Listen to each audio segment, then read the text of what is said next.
Good morning, good afternoon, good evening, and good night. Welcome to the Fly With Us podcast. This podcast is bringing the art of conversation, self-love, self-care, mental health care and protection, life lessons, love lessons, and everything in between. Today, we're going to talk about building our future. I'm your girl, Lady Bounce. And I am Picket Fence. Today's Mindfulness Minute, I'm going to read three quotes that I think fit our topic today. The first is, we don't receive wisdom. We must discover it for ourselves after a journey that no one can take but us. The second one is, the most difficult thing is the decision to act. The rest is merely tenacity. And lastly, I attribute my success to this. I never gave or took any excuses. Word up. Word up. Wow. So joining us today is Brother Kamo. We've been wanting to get you on for a while, but I know, like you just said, you are very busy doing a multiple amount of things for yourself and the community.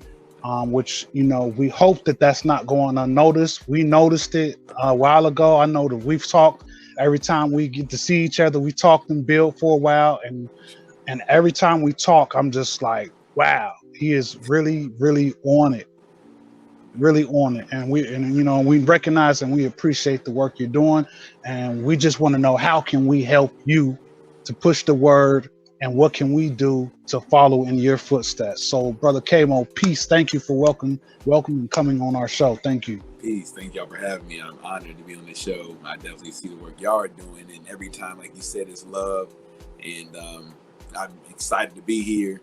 As soon as you threw it out there, like officially, I'm like, I'll offer it. As soon as you said, hey, it's today, it's like, hey, I gotta go. I gotta get on this podcast. I didn't have it all scheduled right, but I need to be there for that. So, for sure. Word up. I'm excited. Every time I see you, you are running in 100 different directions. And I think for me, because, in my girly brain, the beautiful thing about watching you running around is that you do it with that beautiful smile every single time you do it. I never see you, look stressed. I never see you look like the hundreds of directions that you are pulled into. And for me, like, that's just amazing, because we have so often that, we're pulled in a bunch of directions, and it shows on our face, it shows on our actions and our attitudes, and it makes us become kind of short-tempered with people and short attitude with people. And it's not that we do it on purpose. It's just kind of the nature of being, pulled in all those different directions. And I just never see you look like that. Like, that's amazing. I've been through my own journey, like most of us, but also when I was in Ethiopia back in like 2014, that was my first time out of the country. I just got my passport, and I had an opportunity to go to consult somebody on trying to figure out how to create, commerce between African and African Americans, and really like create that bridge that was missing. And this is like before Bitcoin and crypto all became household names. And, of course, you see the shows, we all know, like, my grandmother growing up used to always say, finish all your food, it's hungry kids. And she would name some random country, like, one on the continent, like, that would love to have that meal. And I am that person where I'm like, I don't even like to take leftovers home, because I have a fear of like letting them go to waste, because it's like, I know somebody would want that meal. And this is before I went, but when I went, to see it with your own eyes and to think about how much we here in the States complain about our situation, and then to like witness what those that come from these other places who literally give their all to get here. Like, I know people who are from the continent who they were one out of like 100 that were picked to come here. So they come with this weight of 100 people, 99 other people with them, where it's like, I'm not just doing this for me. Like, what I'm doing here, I'm really sending it back, because I'm the link back. Like, and I cannot allow that link to be broken. Like, I was bestowed with that, like a baton, like a torch. And so to go there and see where there really isn't a chance, like, you can't use a credit system, you can't, figure out how to jump into an abandoned property. Like, there is no property to jump. Like, it's a different reality when it's like, no, they really can't. Whereas here, it's like, oh, I can figure out how to get this property next door on a tax lien. That doesn't exist there. Like, that's not there's not enough property to talk about property being abandoned that people don't want. Like it's just like a different reality. And I was like, when I came back, I'm like, I will never again complain about my situation, because I witnessed real lack where people really don't have any opportunity. And then a brother told us that the reason, in Ethiopia, he told us straight up, like the reason that we have a lot of contention for you in the States is, one, we don't know the history of what happened. Like, we know that something bad happened to y'all. Martin Luther King, helped get y'all free. And that was all we kind of learned up until we got to our graduate level of studies in college. But he was like, think about it. How much do you know about Ethiopian history? And I was like, he was like, right. So it's not like y'all aren't the center of the universe. Like, we don't know much about y'all, and they intentionally do that. But then once we find out what really happened, we understand, like, you're under the same oppression, just in a different kind of fractured angle. So he was like, but we have that contention because we see you have so much potential, so much value, so much access, and y'all, it looks like to us, y'all are just squandering it. Like, we don't understand the psychological trauma that y'all are in. So it just looks at us like, damn, I would love to be in that position. Why are they doing that? So I'm like, wow, I'm not wasting another iota of time, energy on negativity. Like, we got too much here. Too much. Word. That's dope. That's dope. And I was just thinking, like, we saw you a couple weeks ago giving a speech at the African American Cultural Festival. And when I seen that, it made me think of, like I said, when we see each other, we get to chop it up. But just being able to see you have that time to talk about some of the things you're doing, it was just like, yo, it's really time to push that. And you were talking mostly about entrepreneurship, and that everyone has the ability to be in some type of frame of entrepreneurship. So tell the people a little bit more about what you were speaking on that day. Yes. So I have two different ventures. The one that specifically works towards promoting entrepreneurship and innovation in our communities is Trap House, and it's a play on the word entrepreneur, but obviously a play on the phrase trap house, and it's taking that mindset, taking the trap and entrepreneur, and it was slang back in the late 90s, early 2000s. That was more, in European culture, never really made it to our side, but then just me kind of being in the tech world, really being in the tech world, really being a futurist. I was immersed in that side of things. And then on the other side, I'm still growing up in Five Oaks in Dayton, Ohio. Like, I'm still right here in, like, the Dayton View area. I think our neighborhood over here is Grafton Hills that I'm in now, and I have a property in Dayton View. So I'm like, I'm like a few blocks from where I went to high school at. Like, I'm intent on making sure that I invest in the community that I come from, and promote that with others to do the same thing. But in that, it's like I'm here and I'm rooted, and I understand that we all have to build and provide value. The Most High gave us a gift, a series of gifts, a way of understanding things and seeing things that other people can't see. And a lot of us have been, our creativity, our imaginations have been crushed because they need to have a lower class to support, the wedging peak and everything kind of down, up to the top of that lower caste. And so with that, it's like, I understand why they did it, but it's our duty to take all this creativity that we still continue to bring to the world and control and commercialize and capitalize on it for ourselves. But we don't think that it's that valuable. And the next thing you know, they talk about breakdancing is going to become a sport in the Olympics. I don't know if y'all heard about that. Yeah, definitely. Yeah. But who is, because we created it, but we kind of like, okay, we gangsters don't dance no more. All we do is this. We posting up now. We don't get on the ground. But now the Asians and whites have picked it up, and it's like, oh, it's an Olympic sport now. Like, but before they was, dang near hosing kids down to get off the sidewalks on top of this cardboard, So it's just like, we create these things and then we discard them, and somebody comes along and it's like, man, they threw this away. This is gold. I'm about to dust this off and put a polish on it, and boom, it's an Olympic sport. Like, wow, that's the power of us, though. But because we don't see anything except for in these few kind of like very, very narrow facets, we don't, recognize those things as entrepreneurship. Playing sports is entrepreneurship. Being in the streets is entrepreneurship. Working a job is entrepreneurship. A lot of us are self-employed. We don't actually own businesses, but that's entrepreneurship. Like, being Black in America, being Black in this world is entrepreneurship, because entrepreneurship is taking on an inordinate amount of risk in order to realize a reward that should be exponentially greater than the risk you're taking on. But it's a risk of failure at every step of the way. And we do that every breath we take. Like, at any given point, we know that we can be have our lives interrupted, our path interrupted, because somebody decides that, we don't deserve to have whatever we have. And so with that, it's like, I feel we have an obligation, not just to become entrepreneurs. And that's part of what I was talking about at the cultural festival. But it's like, if you don't want to be an entrepreneur and take on that risk, we get it. But you are doing something to let you know you just bumming it around. Like, you're not doing anything. You work a job. So could you not give a few hours or whatever it is that you do to an entrepreneur who is Black or brown, and that be your investment, and see if you can negotiate some type of equity swap? And if you can't do that, could you put $100 or $200 up a month? So if you are working, you got good credit, you got, whatever you got going on, bringing in money. We know you can, you hitting the casino, or you hitting the bar, you doing whatever your recreational thing is. But could you not playing a lotto, going and playing bingo? You can put $100 towards a crowdfund every month, a Black crowdfund. There's plenty of platforms where you could go in there and literally learn what it looks like to buy into these Black businesses. And those kind of things are what help businesses eventually go on to go public. And you bought the stock in, back when it was still, only valued at 50 cents a share on a private raise. And next, they end up figuring out the SPAC game, which is, special purpose acquisition companies, which it makes it easy to go public now without going through all the arduous process. Before it, you had to go through all the money that came with that.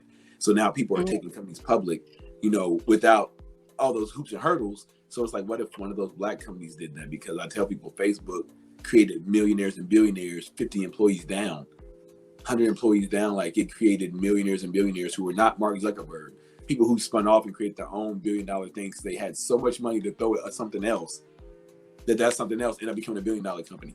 Like, it's not, people think like it's a limitation on the number of billionaires that can exist, but it's like, no, we all should be thinking in a billionaire state of mind, because it's the thinking about how to solve massive problems. That's what most billionaires are supposed to be doing. They don't do it for us. They are solving problems. They say it is for us, but it is for us to consume. A lot of the billionaires are making money off of our consumption, but we are not producing. So we only are exerting energy, both working, labors for dollars, and then buying things that depreciate in value. There's no increase. There's no way for us to leverage non-human objects that we can now say are worth more at some point in time.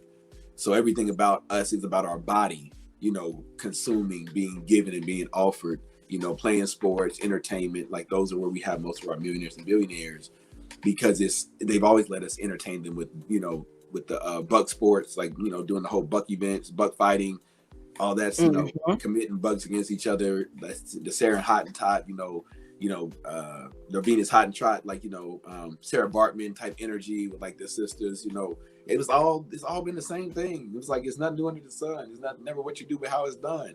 So it's like, they made us think now that this is what we think is okay. Like, keep calling what we create trash. Keep letting somebody else define what our reality is, and then they keep commercializing it and selling it back to the rest of the world. Meanwhile, we talk about how we're one of the, we're the lowest, on the totem pole for like the revenue that's generated, the net worth and all this. It's like, how is that possible when everything we create are literally billion, $trillion industries?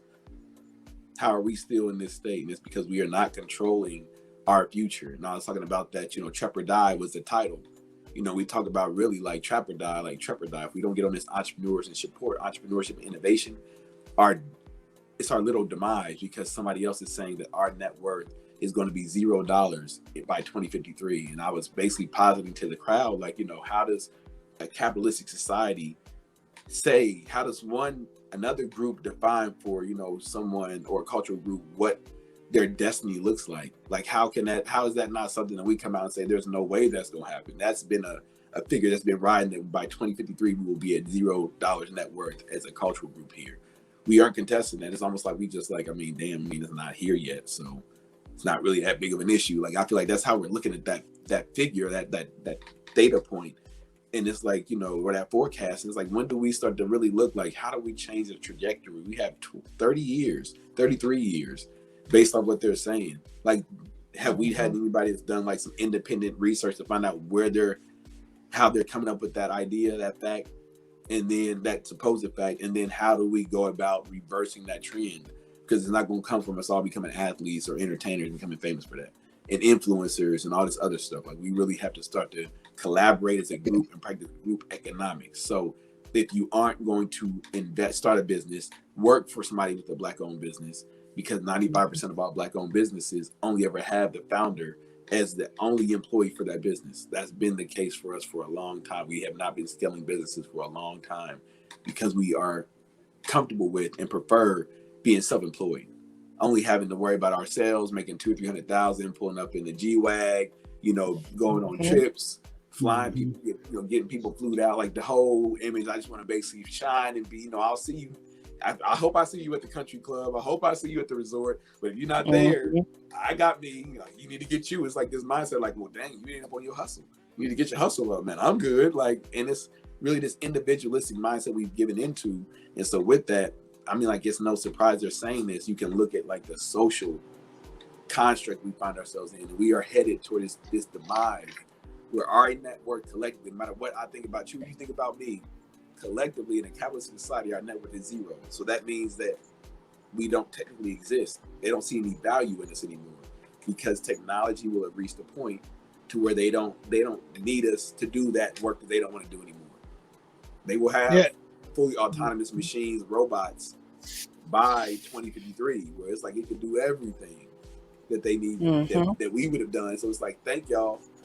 Y'all need to figure out what y'all gonna do though, because can't just have y'all second resources. Before we had to create social systems for y'all because we needed y'all. We don't need y'all no more. So welfare. Yeah, I think that was one of the everything, and I think that was one of the things that really hit me when you were saying that at the festival, because I thought about all these stores that we've been recently going to since the pandemic. No cashiers anymore. They're totally taking out all the regular registers and putting all self-checkout. We went to a store today and there was no cashiers. It was only self-checkout. And it was a small store, really small store, but all they had was self-checkout. So it's just like, when you said that, I was like thinking about what I've seen recently in storefronts. And even as early as 2 or 3 years before the pandemic, going to like a little restaurant and you walk up and push what you want on a little kiosk. Absolutely. Or DoorDash, which will be they work on these automated cars where it'll just bring your food from this ghost kitchen that'll make the food by robots. Everything will be completely robotic because people are like $20 an hour, 25. I'm like, that's like everything else eventually collapses under the weight of itself. Like you can't support a system that's asking, like, because of all these dynamics, we have like macroeconomics, we're not gonna make it that kind of class, but we know like it's really at a point where it has to collapse, because if it's $25 an hour, then the price of those goods at that place have to go up. So now you're gonna be saying $30 an hour, and the price of those goods and services are gonna go up $35 an hour, and it's gonna keep going up 40 and 100. It's like it doesn't stop. Like nobody's gonna say, okay, you gotta cap the price of the goods and services this, but we're gonna keep letting y'all get an increase on what your minimum wage is. It cannot exist like that. So it's like the only way we make more is if we produce.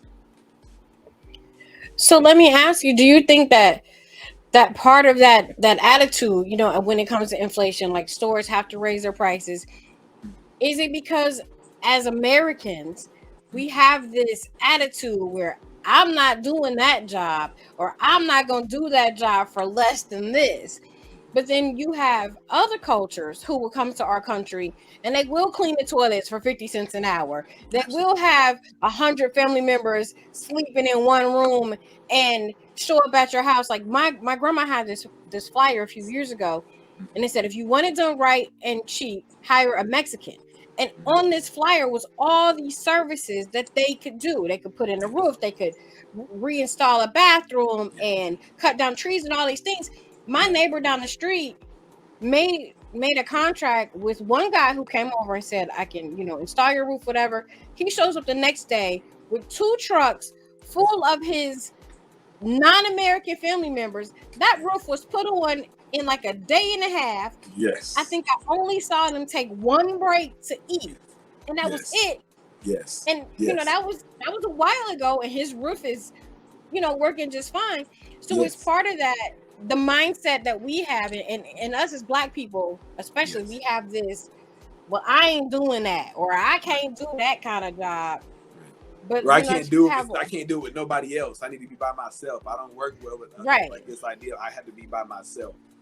I need to shine by myself. I don't trust nobody. I don't nobody know how to talk to nobody. I mean, all these things of like lack of emotional intelligence and an unwillingness to Yes. recognize that in collaboration, you start to create like an exponent type of situation. It's not like times, it's exponents. So it's like 2 squared, 2 cubes, so on and so forth. Like we can really start to exponentially increase things versus just thinking about it in like a linear fashion. But we can't get out of that mindset, and it is unfortunate because those jobs, that you know how much a roof is, that's not right.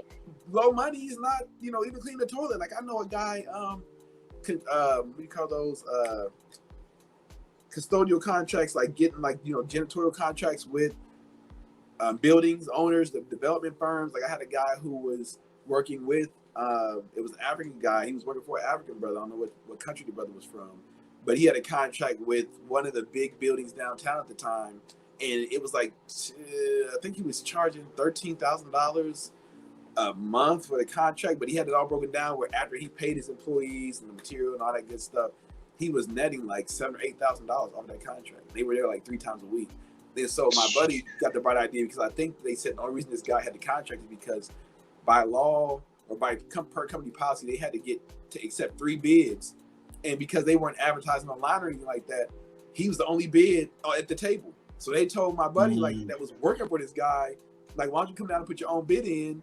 And he came down and put a bid in for like $10,000, like $3,000 lower. And this guy was doing a really bad job with his services and managing the employees. The employees were ready to have, you know, a mutiny, the whole thing. But saying it to say, people like, you talking about cleaning toilets, I know people who are, I've talked to other African people who are like, oh yeah, we got companies we set up where we get office buildings we do work in, and whenever somebody comes over for college, these are like college students, it's like we're working the thing, we're making $25, $30, $40 an hour, good money to do this work in these office buildings that are barely used anyway. Little tiny, like, you know, doctor's offices and things like that, not huge 50-story buildings, but it's like in this, we're making $2,000, $3,000 a month. And then once we get ourselves established and graduate, we literally pass the business on to the next round of students that are coming in to receive it. Like they literally have created businesses that have been around for 10, 15 years, and it's just students passing through. Like they create their own student-run businesses without the campuses, the university's involvement, African students. And they are living good off of like cleaning office buildings. That's dope. That's like, dope. it's not hard, man. So how do we, I was gonna say, how do we push that mind state to our people that are in the America, in the States? I think looking at putting context to the fact that like sports, you know, being in the streets, like the, you know, the other side, the dark side of like, you know, business, like the underworld part, like, you know, we enjoy that, the trauma and drama that comes from that because of what we've gone through, of course. But like recognizing that is in fact entrepreneurship. Like I tell people all the time, like, dope boys, you know, you are an entrepreneur. You're a Fortune 50 CEO in my eyes. And they're like, you know, what makes you say that? And I'm like, because you are doing supply chain management, you're doing financing, you're doing sales training, you're doing loss prevention, you're doing collections, you're doing logistics. Like you are literally doing marketing. You're doing everything that a Fortune 50 CEO has to do, except every transaction you make, your life is in danger. You literally are putting your life in danger every transaction you make. So you have to be thinking in a multitude of different ways and seeing different vantage points and thinking about all the ops. You know, it's not just guys, you know, other cats on the street that want your territory, none of that. It's like the cops, the community members, like it's all these people. You have to think about your family. All these things are going on where you have to constantly be on a high alert. I'm like, that's Fortune 50 CEO work, Fortune 1 CEO work. But nobody, whenever I share that kind of like that analogy, they like, nobody's ever said that to me. Nobody's ever made it make sense like that. So I think a lot of it is putting context to these things. I mean, like the things that you are craving, no matter whether you're trying to go pro hooping or trying to go pro rapping or trying to go pro in the streets, that is entrepreneurship. And I personally have a problem like Warren Buffett, for example. You know, he's willing to buddy up with, you know, Jay-Z and LeBron. But I'm like, why can't he go back to the same communities they came from and the schools they went to and tell them that, you know, they have the same opportunity to become more like him, Warren Buffett, than they do becoming like Jay or LeBron. The chance of becoming like Jay or LeBron is almost non-existent for every single one of those students coming through any community they came through. But becoming a Warren Buffett and learning value-based investing, those books exist in the libraries, in our communities. Like, and there's literally a skill you can learn that still is applicable today. Books that were written 50, 100 years ago about value investing. Like, it's really amazing how much just understanding what you have access to And that exposing our youth to that and letting them know and helping them get that connection point and then giving them access to it. And that's our underpinning for Trap House is we have to expose them and we have to give them access once we expose them, because it can't be like a glass box where they can see it clear as crystal. They still can't reach it because it's, this glass is 5 inches thick. They still have to be able to then reach out and be like, okay, I want to kind of explore this, or I want to get into trading for a while. I want to do that. And I may not stick with it for about 6 months, but that exposure and that experience and just knowing that I could do something else may be enough to take me to the next thing. And most entrepreneurs, giving them like facts about, they make it look like if you aren't, Snapchat, Evan Spiegel or Mark Zuckerberg, if you aren't doing it in college, it's almost too late. The average age of a successful entrepreneur is like 50 years old in this country. White, like, the average, it's like this, not 30, it's not 20, it's 50. Most entrepreneurs don't even get in entrepreneurship until their early mid 30s because they have to get out of college and get their feet under them. And most of them aren't trying to just jump right off the ship out of college. They're getting a job in the industry they're working in, and then they see something that's like, you know what, I could take this and do something with it. And I got enough money and I got credit and I'm stable now.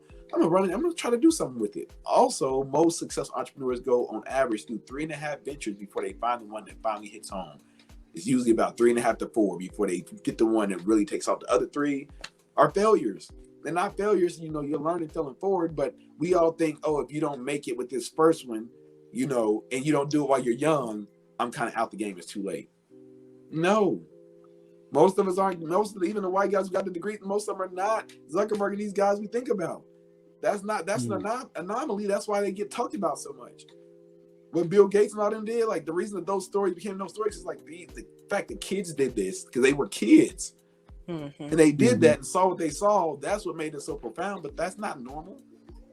Right. So we got to quit acting like but they highlight to make it seem like if you aren't them, then there's no chance. But it's us creating things for us. So like Design to Build in my other business, I know that building like infrastructure in our community is a thing. No matter where we go, whether it's here in the developed countries where we exist in the highest concentrations or abroad developing communities, infrastructure is a problem.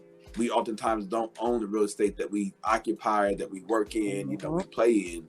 We have no influence on what comes to our communities, etc. And so with that, most wealth is built in real estate. Most millionaires in this country are millionaires because of the paper assets they hold specifically in real estate, not stocks, not businesses. Most millionaires are due to real estate. So it's a lot of people who are millionaires on paper because of that equity they have in their house or in a second vacation home or a secondary property or something. But it's not just like they don't have $1 million in the bank. Most millionaires in this country don't have $1 million just sitting in the bank. They have paper assets that say their net worth, their assets minus their liabilities comes out to this, and it's above $1 million. But they may not be touching $1 million. They may not be able to touch $1 million. They may not be able to touch 100,000. So understanding that they might be able to pull it in credit, and that's the other piece is us understanding. We oftentimes say we don't have the money, we don't have the resources.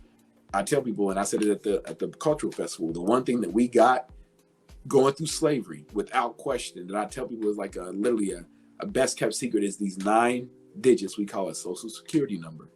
Because especially now with technology, if you understand the game, you hear about these young cats talking about how they hitting stains and they scamming and doing all this stuff with people's socials. I'm like, I know cats personally around here in the city that's on that. And I be telling them like, bro, like, with all the work you putting in, like you could literally be almost like an ethical hacker, taking all the stuff you learned and applying it legitimately, not only building your own credit up and investing in it, but also doing that as a service for other people and charging $2,000, $3,000, $4,000 for personal business. Like it's all kinds of like people pay that if you can perform. And I'm like, ethical hackers literally get no jail time and end up getting paid $400,000, $500,000 to work for the government to show them how they did this work. And I'm not saying Cash should be out here, snitching. Is the whole thing about that. What I'm saying is people definitely are finding ways to flip the things on the other side. And we are oftentimes having them only make it through the stratosphere of success like Jay or LeBron to be like, oh, okay, now I have Marcy's Ventures. Now I have I Promise Schools. But cats aren't thinking about, man, that's not true. I talked to some young kids last year, or maybe the year before, it was during the pandemic, for my brother's keeper here in Dayton. And it was like 50 young men from grades, like I think 3rd up to like 12. And they asked me just to come on and speak about entrepreneurship. And I was talking to these youth and I was asking like, what do you want to be when you grow up? And the kids were saying like, basketball, football, I want to rapper. be a rapper. But I'm a here's play what's so ball. profound about it. It wasn't that. I was like, and I had to call the mentors out, because it was like 5 or 6 brothers who were like, we talked in the brief afterwards, and I was just on as a guest. But all the kids, they all like the brothers were critiquing, like, man, did you hear those kids, saying what they wanted to be during the kids' lunch break? And they were all, going, and I'm like, no, but did you hear what they said? Every single young man that spoke up literally finished the sentence by saying, so I can create a homeless, shelter, because I was homeless at one point.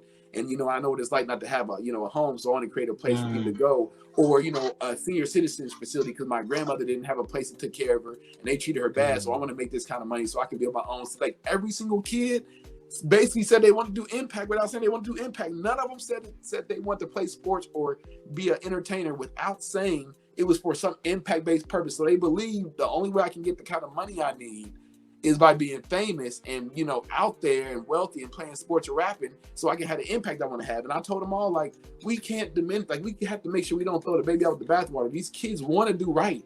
And they only think the only way I can get enough resources to do that is these people who I see all the damn time.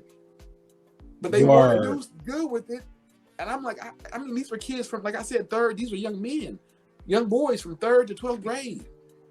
And they all had impact behind what they said. None of them said that without making sure that they added that piece to it for whatever their purpose was. And I'm that's like, amazing. wow. That's amazing. I work in a high school, and I work in a dropout prevention credit recovery high school. So those same kids that you talk to, those are the kids that I work with every day. Yes. And when you were talking about, sitting down with them and they want to, have these big dreams and make this big money because they've got another, problem or issue that they want to solve. We actually had CareSource come through and give us 6 paid intern positions. So as my principal is holding, the assembly, and she's talking to the kids about their apprenticeship and everything, kids they're grumbling and groaning because it's only $12 an hour. One young lady stood up and said, I'll take the paper. She said, yeah, I make $16 an hour at my job at White Castle, but I can take this 10-week internship. I can take a leave of absence from my job and do this 10-week internship, get paid and learn a skill so that when I graduate next year, I have a career and I'm not flipping burgers anymore. Absolutely. Because my other goal is to, she wants to start a daycare center and group home for teen mothers because of her sister being a teen mother and not having a lot of resources. Absolutely. So I was looking at her and I had to come home and tell Jay, I'm like, all the kids are like, I can make more money than that at my job. I'm like, this girl got it. Like, she's looking at the bigger picture, that I can take this time out from my job and not lose my job. Go learn this skill that's going to project me into something greater when I graduate. I was like, that's incredible. And so when she said it, then some of the other kids were like, oh, yeah, you're right. Well, yeah, let me get the paper too. And I'm like, sometimes all it takes is one kid with a big dream or thinking at the, looking at the bigger picture and thinking about it to spark the rest of them. So I was like, she about to be my new best friend. I saw that language, like literally just exposure. And next thing you know, that caught on. And next thing you know, everybody's infected with that right thinking. Right. Like, oh, yeah, you know what? Why not think of that? But that group thing, most of us tend to follow that group think, that FOMO. And I was just talking to my little brother about that earlier, about how 75% of all home buyers that bought homes during the pandemic had buyer's remorse, because they all were worried, like, these were going to be the last homes ever available. They got caught up in a frenzy. So they forewent a lot of the contingencies on checking, getting inspections done. They paid above and beyond what the fair market said the house was worth. So now they're saddled with this debt for a house that's never going to be worth, while they hold it, worth as much as they actually have in it for their mortgage. So they're upside down when they bought the house, hoping that the market will eventually get there, but probably not in their lifetime where it's really beneficial to them. But it's like this idea of like missing out and this group thinking, I'm gonna go with the herd. We get caught up in that because we don't want to be the ones saying this and being ridiculed. Like, we have to have thicker skin. That emotional intelligence, that is the one for me that changed my life. And I tell people, like, EI, your EQ, you need to have your EQ tight, because that's what allows you to last long enough, endure long enough to learn the lessons and be open and receive the lessons and not be combative and not feel like, your triggers are making you miss the, the blessing and the lesson. You know, because a lot of us see the W's and L's as wins and losses, and I tell people like, nah, W's and L's for me are work and lessons. You put in work, you get recognized for it. People are like, hey, will you be on the podcast? Like, I don't have to say, hey, everybody, look, man, I want to be on somebody's podcast. I want to be an influencer. What's up? It's like, I'm not trying to be no damn influencer for real. I'm doing this work. And yeah, like, yes, we'll get recognition, and I'm grateful for it. But it's like, people know I've actually been like resistant to being out there because I'm like, I really just want to do the work. I don't want to spend a lot of time talking about it because I feel we all got think tanks. People ask me all the time, like, let's start a think tank. I'm like, nah, bro, I don't do that. I'll do a do tank though. We can do a do tank. Right.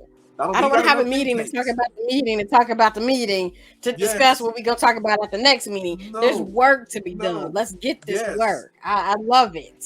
Yes. Word up. Yeah. So with all this work that you're doing, and it's a lot of work, and like I said, we recognize and appreciate it.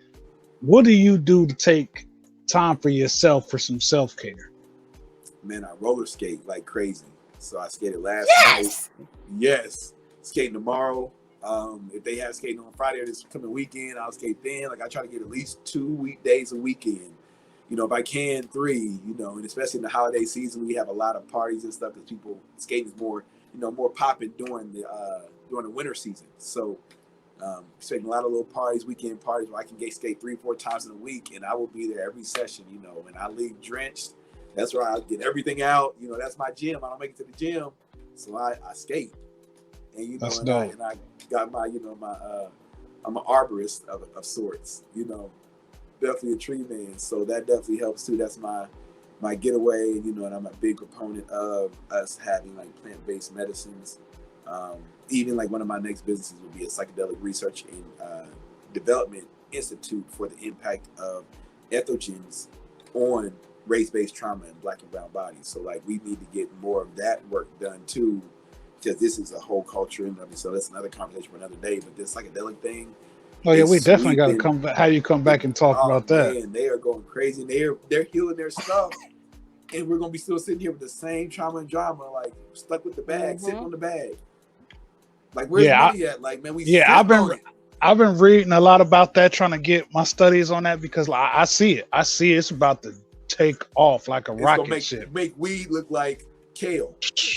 Man, for real. For the industry, like it's making it the money that they're already bringing in billions, and it's not even legalized anywhere, and they're already coming out raising billions of dollars. Like it's already going down. Yes, and I'm just watching it. Like, man, I gotta learn more. I gotta get on it. You know, because it's gonna take off. Definitely gonna take off. Yes. But how can people get in touch with you to learn more? Because I mean, we didn't have enough. We could have talked for hours about this. So yes, sure. how can people get up with you to learn more and follow you and watch and see so that they can develop themselves? I am on IG under Kemo, KEMO dot, and then my name in reverse, OMEK, OMEK. You can find me on Facebook under Kemo Akutera. You can find me on LinkedIn. You can hop on Trap House's page. We have a crowdfund for Design to Build with the shipping container development, you know, fabrication. You know, we have a factory out on West 3rd Street, so we're going to be actually building infrastructure out of old shipping containers. They won't be old like they had toxic material, but like they'll be one trippers in most cases without any type of real, you know, history on them, so that way we know they're super clean. But saying it to say, we're building infrastructure, so, you know, definitely want to see people invest in the crowdfund. Like I said, it's $100 minimum. The people I was working with who did the, you know, securities lawyer, they wanted me to have minimum $500, and I'm like, I want to make it accessible to the community, just like Gym City Market did. $100 minimums, except the difference is ours is an investment, it's not a donation. So over this 3 years that we're going to make, you know, repay the terms, you know, it's about 25% return on the money over that 3 years. So it's 7% annualized, and over 3 years it comes out to be about 25% when you compound it all. So put $100 up, you get $125 back. You put $1,000 up, you get $1,250 back, so on and so forth. So like we're really asking the community, like $100 minimum. You know, people did it for Gym City Market, 2,500 people. We're raising 250,000. I'm sorry, 250,000, and we have our building already. I already closed on the building out of my own pocket. We got a 9-man operation. It's a Black co-op. Like we're putting in all the measures to make sure that when it pops, as it pops, we're the ones benefiting internally and externally, and to look to grow it as big as possible. So we want people to go and check that crowdfund out. and I can share that link with you. You would post that up, because that is it lasts until the end of December of this year. So Yeah. Go ahead and say it, but then message me so I could put it up when I, you know, broadcast the show. for sure, it's on a platform called Wonder Fund. Wonder is spelled WUNDERFUND.co, no.com, and you can search for Design to Build. We should be one of the top, most recent crowdfunds launched on the platform. And you can check us out. We're on Facebook with Design to Build. That's on LinkedIn as well. We're on IG, DTB Firm. You can find us all over the web. We have a website that's just a email capturing landing page for now. We're getting a website built that should be done actually in about a week or so. So it's a lot of changes in the display. Trap House's site is up. And those are my two ventures right now. Like I tell people, Trap House is venture development, supporting our Black and brown business owners to scale operations, create more jobs, create wealth. And then Design to Build is to build out and do real estate development and provide places, spaces that we can live, work, and play. So together, you know, the business owners have to have somewhere to operate. The people have to have somewhere to come. And that's how, you know, the two seemingly totally different factions are actually Siamese twins. Dope. I love it. Now, before we get out of here, we've been talking about entrepreneurship. So let's get into my favorite part of the show. Brain science. All right, so we've been talking about entrepreneurship and how entrepreneurs think different, they move different, they act different, and a lot of our young children, I always say we need to listen to our youth because they are more future minded than we realize. All you got to do is listen to one of them.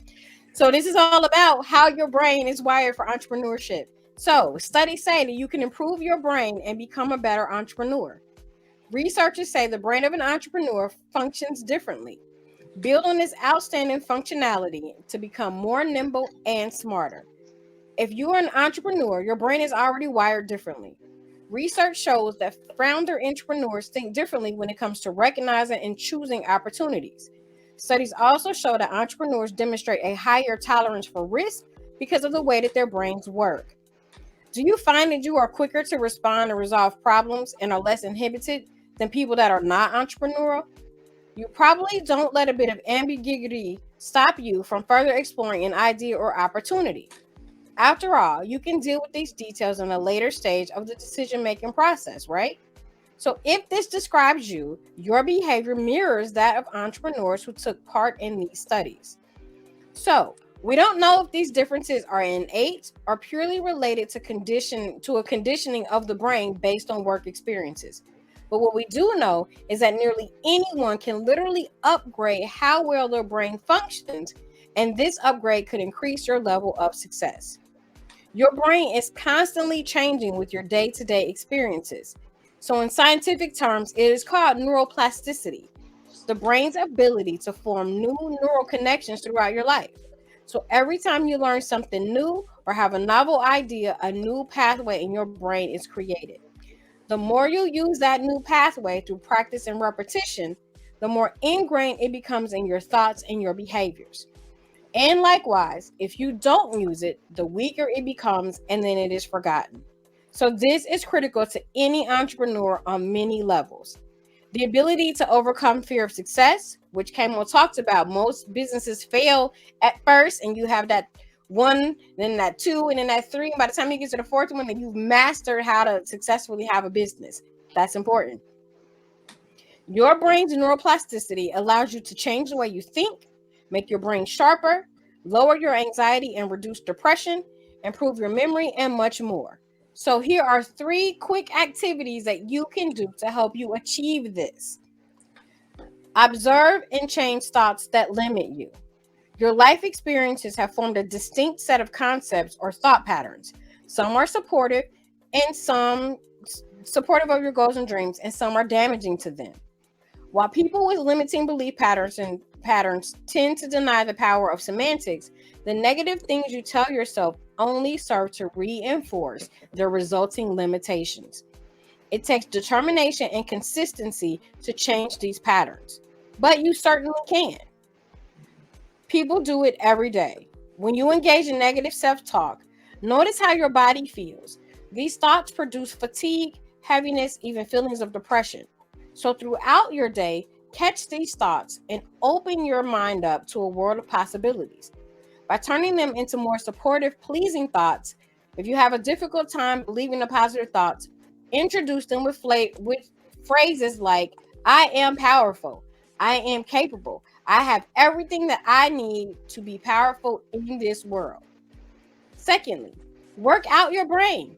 Take a break from your routine of doing things that you're good at and that you do frequently.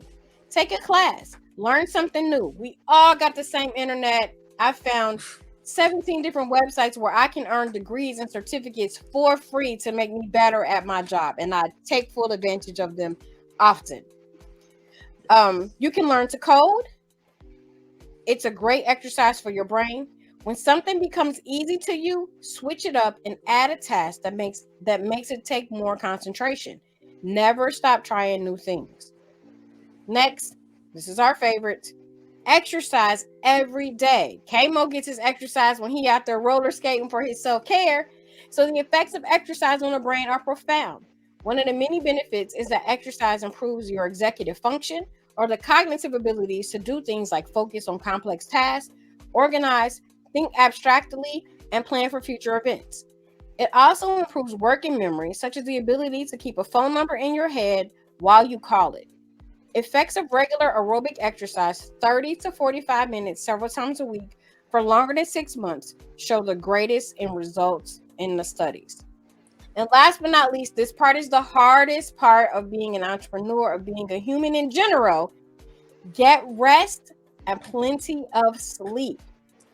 Neuroplasticity is what helps us evolve into better versions of ourselves. But without rest and sleep, the benefits may diminish over time. We know that a well-rested brain and body result in stronger decision making, improved mood, and better health.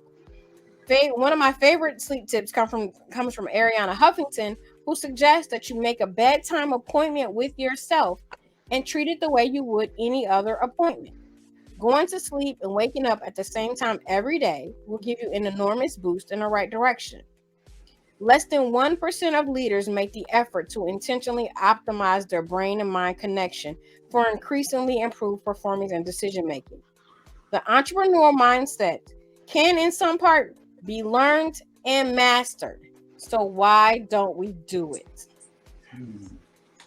Word up. Word up. I love it. I love it. I love it. We want to thank you for coming on. We, like I said, it was short. We got to have you come back soon as possible, and we got to chop it up offline too. Because, like I said, every time we do get to talk, I learn, and I'm more intrigued. And we definitely want to help you push what you're doing and become investors in what you're doing. Like I said, we've had a crazy year with getting a kid off to school and things like that. Our daughter just went to Ohio State. And thank you. Oh yeah, for real. That's what I was saying yesterday. I was like, I've always said it, when the game's on, but it's more exciting having a student at Ohio State, even though she's not on the team, but I'm a proud Buckeye dad, and so it's even more exciting saying it. So, but yeah, we definitely got to chop it up offline, because like we were just talking about the new things are about to take off. So we're gonna build, man. I got to make sure that we stay in touch more often. I agree, and that's that's part of Trap House's mission, is that community and entrepreneurship. Entrepreneurship is about community, so creating spaces for that. So that's a mission just on a broader scale. But yeah, you and I got a one-on-one whenever. Just say word, I'm there. Back on the podcast, I'm there. Like just the word, you already know. Word up. You already know. Word up. Well, that's our show for this week. It's your boy Picket Fence. I'm your girl, Lady Bounce, and you can find us wherever you find your favorite podcast, on Facebook, Twitter, Instagram. We're now on TikTok. Woo woo. Hey. You can catch me at Barrel House every third Friday of the month for Phenom Friday. And if you're not coming to Phenom Friday, man, you're missing a party of your life for free. Yeah, you gotta come through. I'm telling you, the vibe is so chill. It's so amazing. For real. But if you miss it, the playlist, the Spotify playlist link is always posted the next day, so you can still keep the vibe going. Or if you miss the vibe, you can catch the vibe, and maybe you'll be at the next one. Don't forget, if you have YouTube, which we all do because we all have the same internet, check out Picket Fence's latest music project with Cooley the Curator and DJ Prime called Talk About It. It is the summer anthem, and even though we're going in the fall, the cookouts are still happening. So hit that joint up. Picket Word Fence up. for the people. Word up. Hey, that's all I got to say, man. Peace to everybody. Thank you for following us and continue to fly with us. Word up. Peace. Peace.